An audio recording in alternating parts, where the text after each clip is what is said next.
Tak tohle krásné a znamenité štěňátko se jmenuje Dášeňka a spisovatel Karel Čapek o něm napsal, nakreslil a nafotografoval celou knížku. Chtěl ukázat malým i velkým, že každý živý tvor si zaslouží naší pozornosti, že se k němu máme pěkně chovat, že ho nemáme tahat za uši a vůbec ho nijak nemáme trápit. Když se my, lidé, budeme chovat lépe k pejskům, říká Karel Čapek, budeme se chovat lépe i jeden k druhému.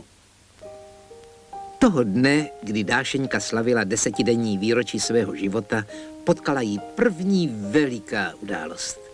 Když se ráno probudila, shledala k svému úžasu, že vidí, zatím jen na jedno oko, ale ono i jedno oko je, abych tak řekl, veliký krok do světa. Do té doby musela Dášeňka hledat jen čumáčkem, kde má maminka ty dobré knoflíky, co z nich prští mlíčko. Ba, lidi, takové oko, i když je jen jedno, je znamenitý vynález, jen mrkneš. A víš, ouha, tady je stěna, tuto jakási propast a to bílé je máma. A když chceš spát, očičko se zaklopí a dobrou noc, mějte mě rádi. A co, abychom se zase probudili? Otvírá se jedno oko a vida, otvírá se i druhé. Dášeňka se od té chvíle dívá na svět 2 očima. Spí na 2 oči, takže už nemusí vyspávat tak dlouho a může víc času věnovat tomu, aby se naučila sedět a chodit a ledacos jiného důležitého pro život. Neboť v tu chvíli se ozval hlas přírody. Ty, Dášeňko, když už máš kukadla, dívej se před sebe a zkus chodit. Nejdříve přední nožičku dopředu, teď tu zadní, radí hlas přírody. O ocásek se nemusíš starat, ten jde sám za nožičkami. Tak co, máš všechny tlapky pohromadě? No sláva. A teď znovu. Vysunout pravou přední, hlavu trochu výš, aby tam bylo místo pro nožičky. Tak, dobře. Teď levou zadní, pravou zadní, ale ne tak daleko od těla. Pod sebe je musíš dát, pod sebe, aby se ti bříško po zemi neplouhalo. Co pak hlas přírody, tomu se to káže. Ale když jsou ty nožičky měkké jako z nití a třesou se jako z rosolu, dělejte s nimi něco.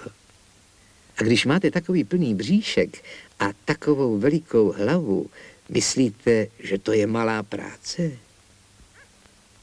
Ale už je tu máma, těší svoji psí holčičku, dá jí napít a potom, ano, potom přijde na řadu pohádka o tom, proč pejskové teriéři hrabou v zemi. Lidé říkají, že tam hledají myšičky, ale kde pak myšičky? I pejskové, kteří nikdy myšičku neviděli, hrabou jak diví. A jestli pak víš, Dášeňko, proč? Nevíš? Tak já ti to povím.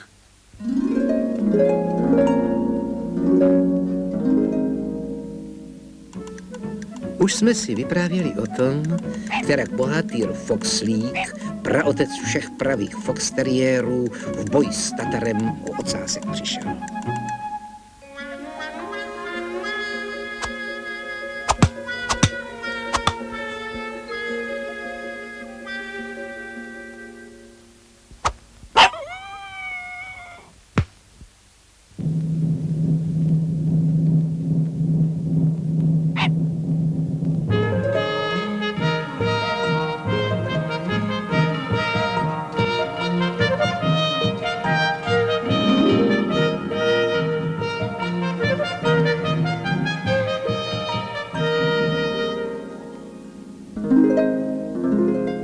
Když porazil toho sveřepého chána, našel na zemi uťatou špičku své slavné oháňky.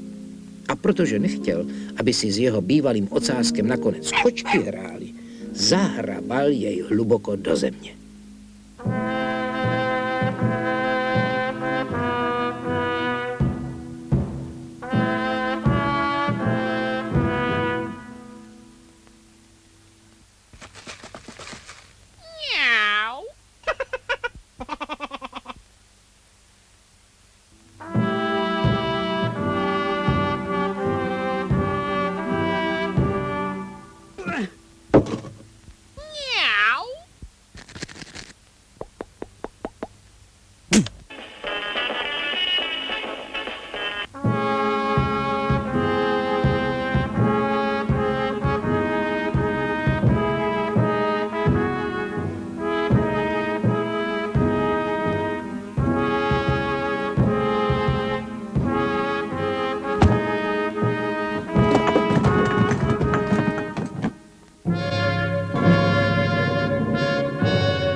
Od té doby se všichni správní foxteriéři honosili hrdinskými činy svého velikého předka a na památku po něm nosili ocásky uťaté.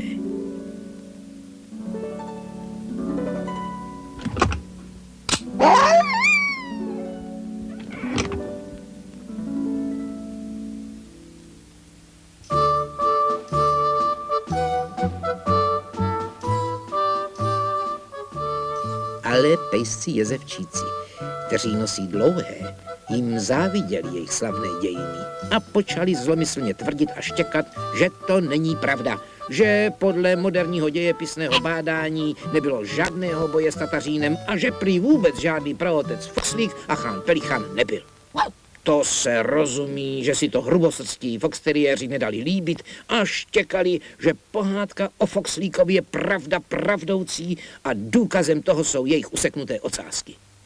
Ale jezevčíci jsou podměšilí a tvrdohlaví. Namítali, že si ocásek může dát useknout, kdo chce, že na Malé Straně je dokonce jeden kocour s useknutým ohonem a že zkrátka neuvěří, dokud neuvidí pravý uťatý ocásek bohatýra Foxlíka Velikého.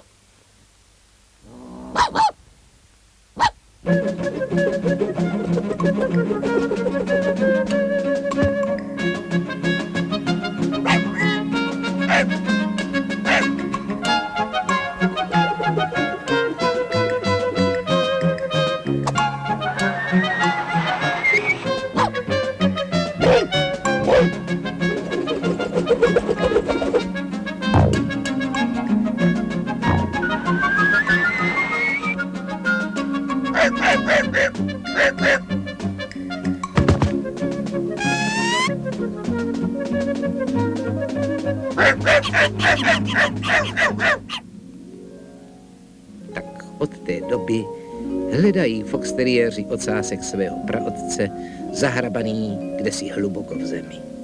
Vždycky, když si vzpomenou, jak se jim jezevčici posmívají, začnou horlivě hrabat a rýt čumáčkem do země, aby vyčuchali, není-li tam pochován ocásek jejich praotce. Dosud jej nenašli, ale jednou se ho jistě dohrabou.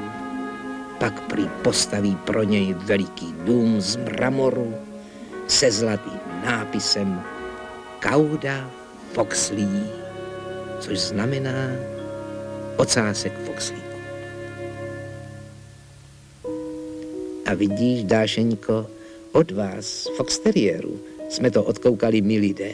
A také se pořád hrabeme v zemi, hledáme tam popelnice a kostry pradávných lidí a ukládáme je do muzeí. Ne, ty kosti tam nejsou ke kousání, jenom k dívání. Tak to by bylo pro dnešek všechno. Dobrou noc.